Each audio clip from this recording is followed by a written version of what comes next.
Breaking news, we take you to the White House right now. The Marines have just stepped out in front of the entry to the White House where President Trump will welcome the leader of one of the world's fastest growing economies. He is about to come face to face with President Trump. It's the first visit for India's Prime Minister Narendra Modi since President Trump took office. Modi's Make in India campaign has become hugely successful since he started as Prime Minister. Just witness the $30 billion trade deficit we have with the nation. We're sure that President Trump will bring that up. He and Melania, the First Lady, have now stepped up to the red carpet. And as we watch this, you should know that Modi has really been considered a democratic and reformer kind of leader, but there are questions about just how much of a reformer he really is. And no doubt, certainly, there are Indian companies that are publicly traded here that have become beneficiaries of the so-called H-1B visa.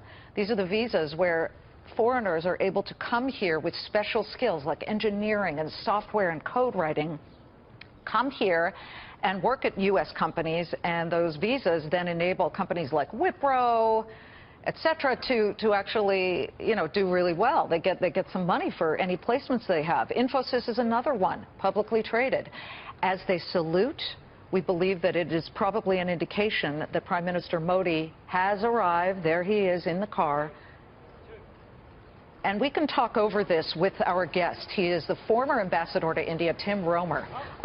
As we watch these pictures, Ambassador, tell us the significance of this meeting and whether it will be warm or tension-filled or a little of both. Well, good to be with you, Liz. First of all, this meeting has been talked a lot about in the last couple days as being one only about chemistry. How will the two of them get along personally?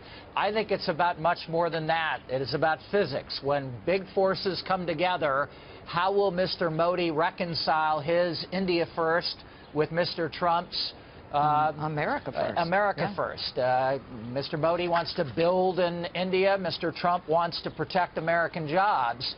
There's a way to do this. There's a way for both sides to talk about a win-win scenario where we manufacture things in America and we sell them to India. It might be defense. It might be a Caterpillar or John Deere equipment to help them with their agriculture. It might be clean liquid gas, natural gas for their economy, so they have a stronger, cleaner economy.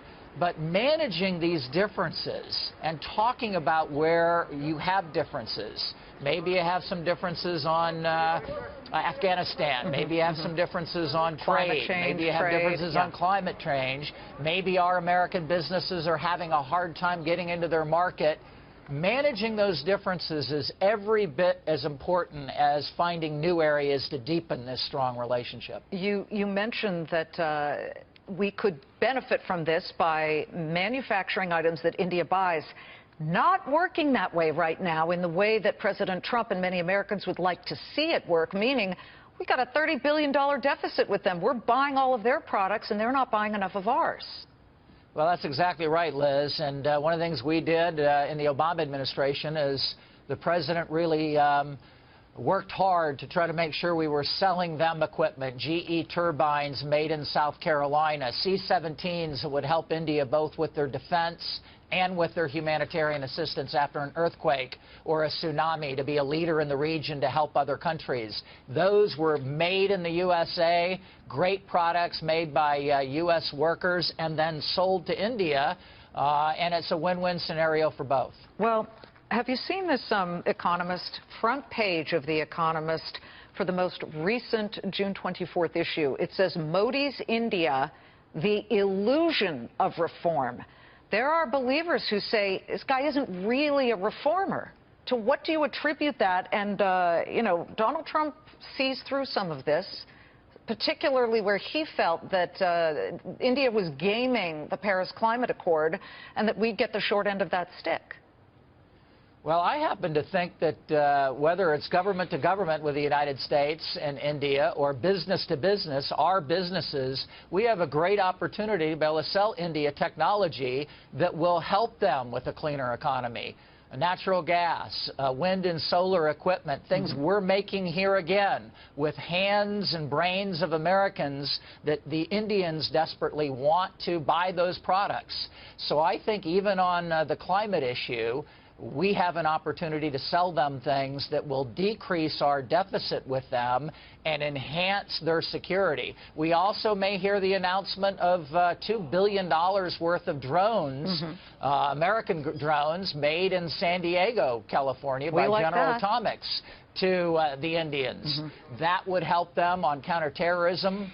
That would help them protect a key asset of the Indian Ocean, something we want to work more and more with them on. That maritime security domain is something that the United States and India can work more on, and that will bother China. And that's a good thing to get China's attention on. We can't have China filling vacuums these days and taking power away from the United States or We know India. they're already moving to do this. And as we finish up, you know, there are two big Indian companies that are publicly traded, Wipro and Infosys. Infosys, I believe, is hitting a new high today, ticker symbol INFY.